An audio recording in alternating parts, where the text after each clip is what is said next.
Hello ನಮಸ್ತೆ ಎಲ್ಲರಿಗೂ ಜ್ಯೋತಿಷ್ಯ ಬೆಳಕು ಚಾನಲ್ಗೆ ಸ್ವಾಗತ ಸುಸ್ವಾಗತ. ಸ್ನೇಹಿತರೆ, ಎಲ್ಲರೂ ಹೇಗಿದ್ದೀರಾ? ಎಲ್ಲರೂ ಚೆನ್ನಾಗಿದ್ದೀರಾ ಅಂದ್ಕೊಂಡಿದ್ದೀನಿ.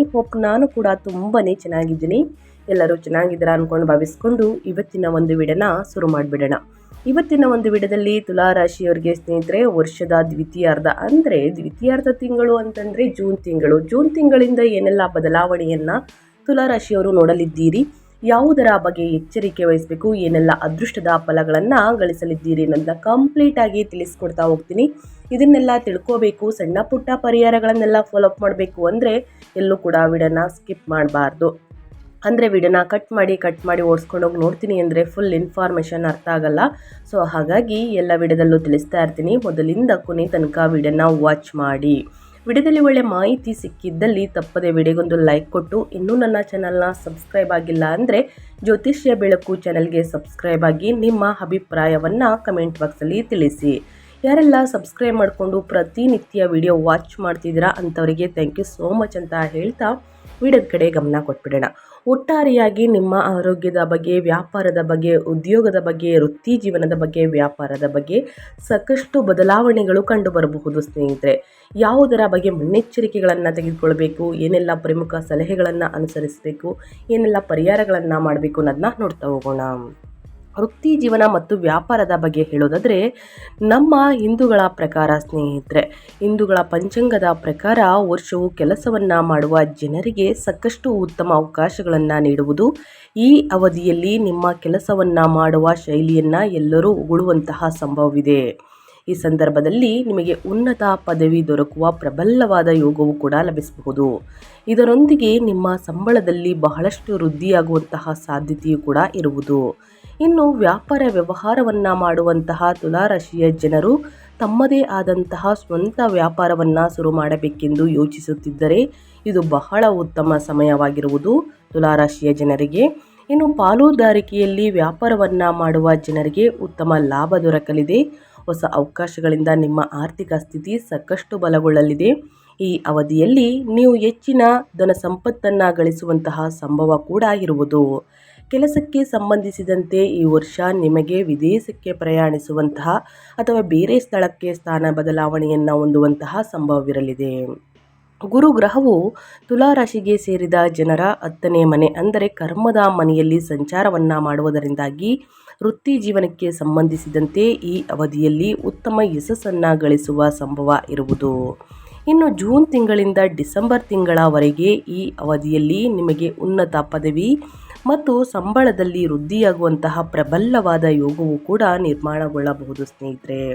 ಒಟ್ಟಾರೆಯಾಗಿ ಏನೆಲ್ಲ ಅದೃಷ್ಟದ ಫಲಗಳನ್ನು ವೃತ್ತಿಯಲ್ಲಿ ಮತ್ತು ನಿಮ್ಮ ವ್ಯಾಪಾರದಲ್ಲಿ ನೋಡಲಿದ್ದೀರಿ, ಯಾವುದರ ಬಗ್ಗೆ ಮುನ್ನೆಚ್ಚರಿಕೆಗಳನ್ನು ತೆಗೆದುಕೊಳ್ಬೇಕು ತುಲಾರಾಶಿಯವರು ಅಂತ ಕಂಪ್ಲೀಟಾಗಿ ತಿಳಿಸ್ಕೊಟ್ಟಿದ್ದೀನಿ.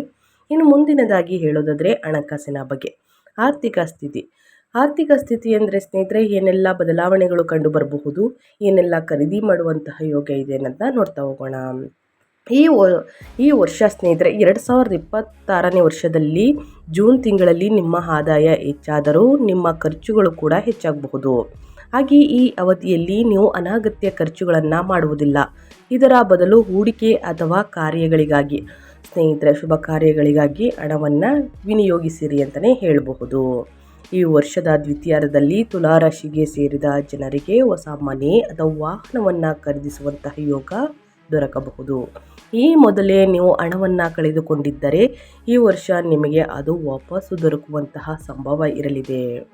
ಆರ್ಥಿಕ ವಿಚಾರಕ್ಕೆ ಸಂಬಂಧಿಸಿದಂತೆ ಈ ವರ್ಷ ನಿಮ್ಮ ಆದಾಯವನ್ನು ಹೆಚ್ಚಿಸಲು ಹೊಸ ಮಾರ್ಗಗಳು ಗೋಚರಿಸುವುದು ಮತ್ತು ನೀವು ಹೆಚ್ಚಿನ ಧನಪ್ರಾಪ್ತಿಯನ್ನು ಹೊಂದಲಿದ್ದೀರಿ.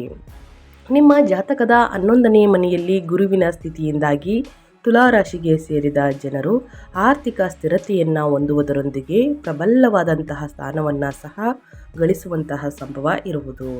ಒಟ್ಟಾರೆಯಾಗಿ ಹಣಕಾಸಿನಲ್ಲಿ ಏನೆಲ್ಲ ಬದಲಾವಣೆಯನ್ನು ನೋಡಲಿದ್ದೀರಿ, ಯಾವುದರ ಬಗ್ಗೆ ತುಲಾರಾಶಿಯವರು ಎಚ್ಚರಿಕೆ ವಹಿಸಬೇಕು ಅನ್ನೋದನ್ನ ಕಂಪ್ಲೀಟಾಗಿ ತಿಳಿಸ್ಕೊಟ್ಟಿದ್ದೀನಿ. ಇನ್ನು ಮುಂದಿನದಾಗಿ ಹೇಳೋದಾದರೆ ನಿಮ್ಮ ಹೆಲ್ತ್ ಬಗ್ಗೆ, ಅಂದರೆ ನಿಮ್ಮ ಆರೋಗ್ಯದಲ್ಲಿ ಏನೆಲ್ಲ ಬದಲಾವಣೆಗಳು ಕಂಡು ಬರಬಹುದು ಅನ್ನೋದನ್ನ ನೋಡೋದಾದರೆ, ಈ ವರ್ಷದ ದ್ವಿತೀಯಾರ್ಧದಲ್ಲಿ ಜೂನ್ ತಿಂಗಳಲ್ಲಿ ಸ್ನೇಹಿತರೆ ತುಲಾರಾಶಿಗೆ ಸೇರಿದ ಜನರ ಆರೋಗ್ಯವು ಸ್ಥಿರವಾಗಿರಲಿದೆ.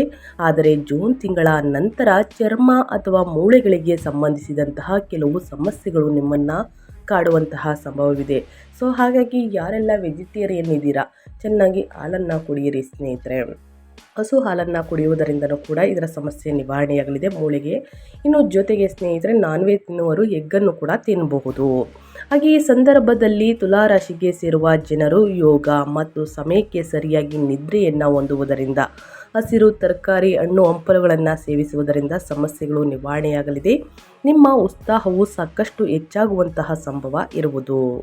ಇನ್ನು ಶನಿದೇವನು ತುಲಾರಾಶಿಗೆ ಸೇರಿದ ಜನರ 6ನೇ ಮನೆಯಲ್ಲಿ ಚಲಿಸುವ ಕಾರಣ ಶತ್ರುಗಳು ಮತ್ತು ಆರೋಗ್ಯಕ್ಕೆ ಸಂಬಂಧಿಸಿದಂತಹ ಸಮಸ್ಯೆಗಳನ್ನು ನಿಯಂತ್ರಿಸಲು ಸಾಧ್ಯವಾಗುವುದು.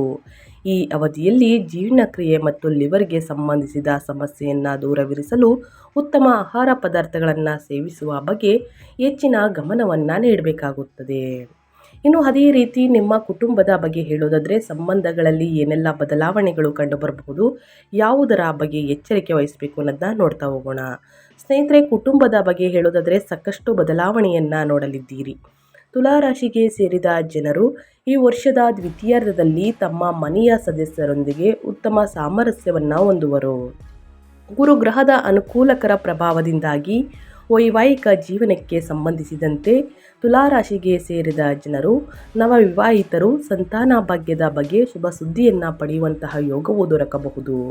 ಹಾಗೆ ಅವಿವಾಹಿತ ತುಲಾರಾಶಿಗೆ ಸೇರಿದ ಜನರಿಗೆ ಈ ವರ್ಷವೂ ಶುಭವಾಗಿರಲಿದೆ. ಹೊಸ ಸಂಬಂಧಗಳು ನಿರ್ಮಾಣಗೊಳ್ಳುವುದರಿಂದ ಸ್ನೇಹಿತರೆ, ಅಡೆತಡೆಗಳೆಲ್ಲವೂ ದೂರವಾಗಬಹುದು. ಮದುವೆಗೆ ಸಂಬಂಧಿಸಿದಂತೆ ಬಹಳ ಶುಭವಾಗಿರುವುದು. ಹಾಗೆ ಈ ಅವಧಿಯಲ್ಲಿ ಮನೆಯವರೊಂದಿಗೆ ಉತ್ತಮ ಸಾಮರಸ್ಯವನ್ನು ಹೊಂದಲು ಸಾಧ್ಯವಾಗಲಿದೆ. ಆದರೆ ಸಣ್ಣ ಪುಟ್ಟ ಜಗಳ, ಮನಸ್ತಾಪ ಅಥವಾ ಏರಿಳಿತಗಳು ಉಂಟಾಗುವಂತಹ ಸಂಭವ ಕೂಡ ಇರುವುದು. ಅದರ ಬಗ್ಗೆ ಎಚ್ಚರಿಕೆ ವಹಿಸಿ ಅಂತ ಹೇಳ್ತಾ, ಇನ್ನು ತುಲಾರಾಶಿಯವರಿಗೆ ಸ್ನೇಹಿತರೆ ಪ್ರಮುಖ ಸಲಹೆಗಳನ್ನು ತಿಳಿಸ್ಕೊಡ್ತೀನಿ. ಆನಂತರ ಪರಿಹಾರವನ್ನು ಕೂಡ ತಿಳಿಸ್ಕೊಡ್ತೀನಿ. ಸಣ್ಣ ಪುಟ್ಟ ಪರಿಹಾರವಾಗಿರುತ್ತದೆ. ಶಕ್ತಿಶಾಲಿಯಾದಂತಹ ಪರಿಹಾರ ಅನುಸರಿಸಿ ಸಮಸ್ಯೆಗಳೆಲ್ಲವೂ ನಿವಾರಣೆಯಾಗಲಿದೆ. ತುಲಾರಾಶಿಯವರಿಗೆ ಪ್ರಮುಖ ಸಲಹೆಗಳು ಬಂದು, ನಿಯಮಿತವಾಗಿ ವ್ಯಾಯಾಮವನ್ನು ಮಾಡಿ ಸಮತೋಲಿತ ಆಹಾರದ ಮೂಲಕ ಆರೋಗ್ಯಕ್ಕೆ ಹೆಚ್ಚಿನ ಆದ್ಯತೆ ನೀಡಿ. ತಪ್ಪು ತಿಳುವಳಿಕೆಗಳನ್ನು ದೂರ ಮಾಡಲು ಸಂಬಂಧಗಳಲ್ಲಿ ಮುಕ್ತ ಸಂವಹನ ಹೊಂದುವುದು ಮುಖ್ಯ. ಈ ಅವಧಿಯಲ್ಲಿ ಹಣಕಾಸಿನ ವಿಷಯವಾಗಿ ಬಹಳ ಜಾಗರೂಕರಾಗಿರಿ ಮತ್ತು ಅನಗತ್ಯ ಅಪಾಯಗಳನ್ನು ತಪ್ಪಿಸಿ. ಗುರುವಿನ ಸಂಚಾರದ ಸಮಯವನ್ನು ನಿಮ್ಮ ಜ್ಞಾನ, ಕೌಶಲ್ಯ ಮತ್ತು ಆಧ್ಯಾತ್ಮಿಕ ಅಭ್ಯಾಸಗಳನ್ನು ವಿಸ್ತರಿಸಲು ಬಳಸಿ. ಶನಿಯ ಸಂಚಾರದ ಸಮಯದಲ್ಲಿ ಶಿಸ್ತು ಮತ್ತು ದೀರ್ಘಕಾಲೀನ ಗುರಿಗಳ ಮೇಲೆ ಹೆಚ್ಚಿನ ಗಮನವನ್ನು ನೀಡಿ ಸ್ನೇಹಿತರೆ. ಇನ್ನು ಪರಿಹಾರಗಳು ಬಂದು, ಮಕ್ಕಳಿಗಾಗಿ ಸ್ನೇಹಿತರೆ ಮೃತ್ಯುಂಜಯ ಮಂತ್ರವನ್ನು ಜಪ ಮಾಡಿ, ಲಕ್ಷ್ಮೀ ದೇವಿಯ ಪೂಜೆ ಮಾಡಿ, ಕನಕದಾರ ಶುದ್ಧಿ ಮತ್ತು ಇತರ ಯಾವುದೇ ಲಕ್ಷ್ಮೀ ಸ್ತೋತ್ರವನ್ನು ಪಠಿಸಿ, ಶಿವ ಮತ್ತು ಶನಿ ದೇವನನ್ನು ಪೂಜಿಸುವುದರಿಂದ ನಕಾರಾತ್ಮಕ ಪರಿಣಾಮಗಳು ಕಡಿಮೆಯಾಗುತ್ತದೆ. ಬಡ ವಿದ್ಯಾರ್ಥಿಗಳು ಮತ್ತು ಬಡ ವೃದ್ಧರಿಗೆ ದಾನ ಮಾಡಿ. ಶುಕ್ರವಾರದಂದು ಲಕ್ಷ್ಮೀ ದೇವಿಯನ್ನು ಪೂಜೆ ಮಾಡುವುದು ಅಥವಾ ಅಷ್ಟಲಕ್ಷ್ಮಿ ಸ್ತೋತ್ರವನ್ನು ಪಠಿಸುವುದರಿಂದ ಆರ್ಥಿಕ ಸಂಕಷ್ಟಗಳಿಂದ ಮುಕ್ತಿ ದೊರಕಬಹುದು. ಬಡವರಿಗೆ ಹಾಲು, ಮೊಸರು, ಬಿಳಿ ವಸ್ತುಗಳನ್ನು ದಾನ ಮಾಡುವುದರಿಂದ ಶುಭವಾಗಲಿದೆ. ಪ್ರತಿದಿನ ಹನುಮಾನ್ ಚಾಲಿಸವನ್ನು ಪಠಿಸಿ, ಕಪ್ಪು ನಾಯಿಗೆ ರೊಟ್ಟಿಯನ್ನು ತಿನ್ನಲು ನೀಡಿ. ತಾಮ್ರದ ಪಾತ್ರದಿಂದ ಉದಯಿಸುತ್ತಿರುವಂತಹ ಸೂರ್ಯನಿಗೆ ಅರ್ಘ್ಯವನ್ನು ಅರ್ಪಿಸಿ ಸ್ನೇಹಿತರೆ. ಈ ಅವಧಿಯಲ್ಲಿ ತುಲಾರಾಶಿಯವರಿಗೆ ಓಂ ಶುಕ್ರಾಯ ನಮಃ ಎಂಬ ಮಂತ್ರವನ್ನು ಜಪಿಸುವುದರಿಂದ ಕಷ್ಟಗಳು, ಸಮಸ್ಯೆಗಳು, ಅಡಚಣೆಗಳು ನಿವಾರಣೆಯಾಗಲಿದೆ. ಸೊ ಹಾಗಾಗಿ ತಪ್ಪದೇ ಈ ಪರಿಹಾರಗಳನ್ನು ಮಾಡಿ ತುಲಾರಾಶಿಯವರು ಅಂತ ಹೇಳ್ತಾ ನಾನು ವಿಡಿಯೋನ ಎಂಡ್ ಮಾಡ್ತಾ ಇದ್ದೀನಿ. ಇವತ್ತಿನ ಒಂದು ವಿಡಿಯೋದಲ್ಲಿ ಸಂಪೂರ್ಣ ಮಾಹಿತಿ ಸಿಕ್ಕಿದ್ದಲ್ಲಿ, ಈ ವಿಡಿಯೋ ಯೂಸ್ಫುಲ್ ಅನಿಸಿದ್ದಲ್ಲಿ ವಿಡಿಯೋಗೆ ಲೈಕ್, ಕಮೆಂಟ್, ಶೇರ್ ಮಾಡಿ. ಮತ್ತೊಂದು ವಿಡಿಯೋದಲ್ಲಿ ಸಿಗ್ತೀನಿ. Thank you for watching.